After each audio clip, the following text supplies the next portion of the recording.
Saudara yang dikasihi Tuhan, kita bertemu kembali dalam short message kali ini.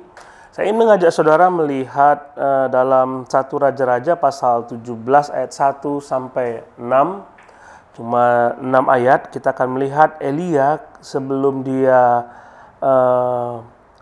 sebelum datangnya bencana kelaparan. Tuhan berfirman kepada Elia, lalu datanglah Elia orang Tisbe dari Tisbe Gilead kepada Ahab, demi Tuhan yang hidup, Allah Israel yang kulayani, sesungguhnya tidak akan ada embun atau hujan pada tahun-tahun ini kecuali kalau kukatakan.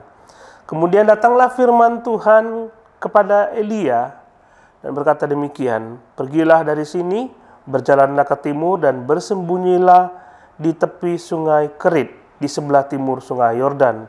Engkau dapat minum dari air sungai itu, dan burung-burung gagak telah kuperintahkan untuk memberi makan engkau di sana. Lalu ia pergi, ia melakukan seperti firman Tuhan, ia pergi dan diam di tepi sungai Kerit, sebelah timur sungai Yordan. Pada waktu pagi dan petang, burung-burung gagak membawa roti dan daging kepadanya, dan ia minum dari sungai itu. Saya memberikan tema renungan kita saat ini adalah dalam perlindungan Tuhan.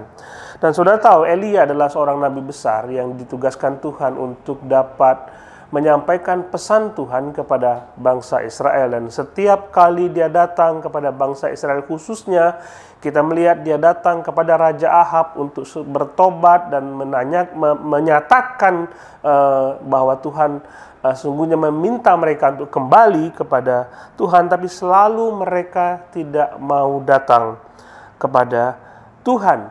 Dan saudara tahu, Raja Ahab adalah raja yang sangat menyembah dewa-dewa. Dia mempunyai 450 nabi yang khusus melayani Baal dan 400 nabi yang nabi untuk Dewi Assyria. Dan ini jahat sekali bangsa ini, dan semua bangsa itu datang kepada dewa dan dewi ini untuk menyembah mereka.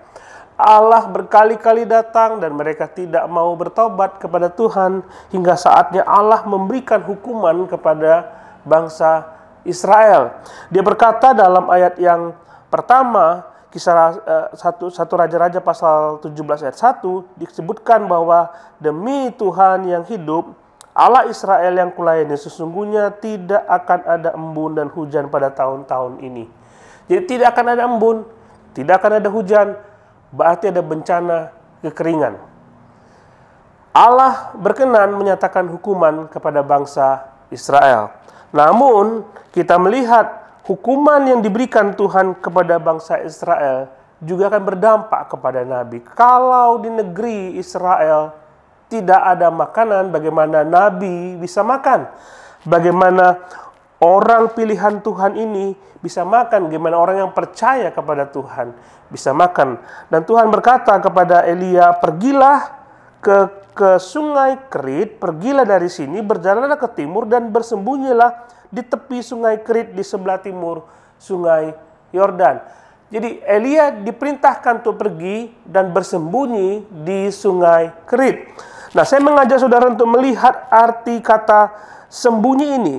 Sembunyi dalam bahasa Ibrani artinya satar. Satar itu artinya melindungi, mendapatkan perlindungan, memberi perlindungan.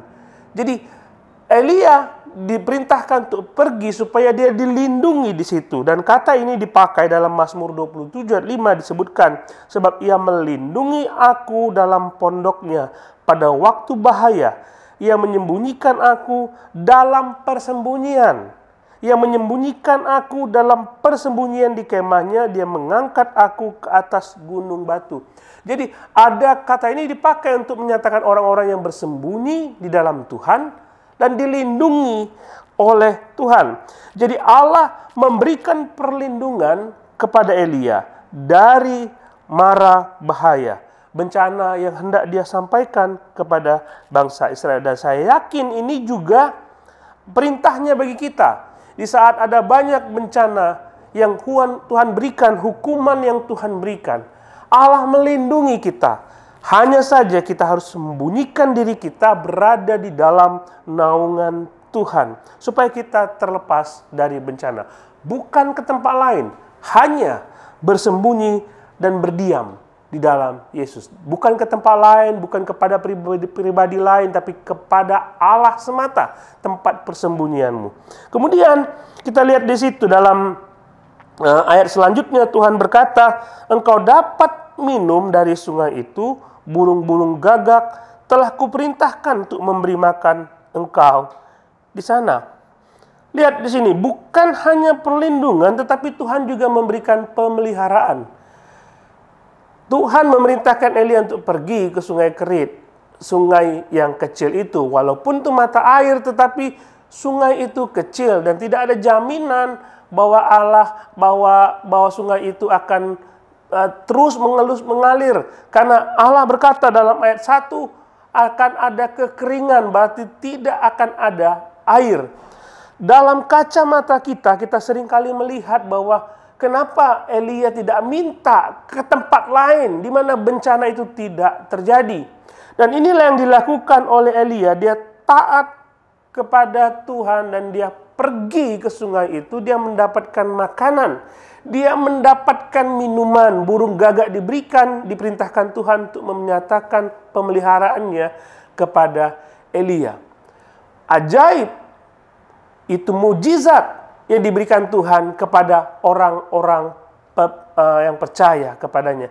Dan saya yakin saudara juga sebagai orang-orang pilihan Tuhan, orang-orang yang percaya kepada Tuhan, dibawa Tuhan dalam pemeliharaan Dia. Nah, walaupun seringkali kita berpikir dengan cara kita, bagaimana caranya kita bisa memenuhi kebutuhan kita, bagaimana caranya kita bisa dapat makan, minum, berlindung, dan sebagainya. Padahal Tuhan berjanji, aku akan memberi engkau minum, aku akan memberi engkau makan. Nah, syaratnya pemeliharaan Tuhan, janji Tuhan terjadi pada kita. Hanya saja kita harus bersembunyi, kita harus berlindung di bawah naungan Tuhan, bukan di tempat lain, hanya berada di situ saja. Yesus berkata dalam Matius pasal 11 ayat 28, dia berkata, marilah kepadaku semua yang letih lesu, berbeban berat, aku akan memberikan kelegaan kepadamu. Yesus menawarkan tempat persembunyian, dia menawarkan tempat perlindungan, dia menawarkan tempat pemeliharaan.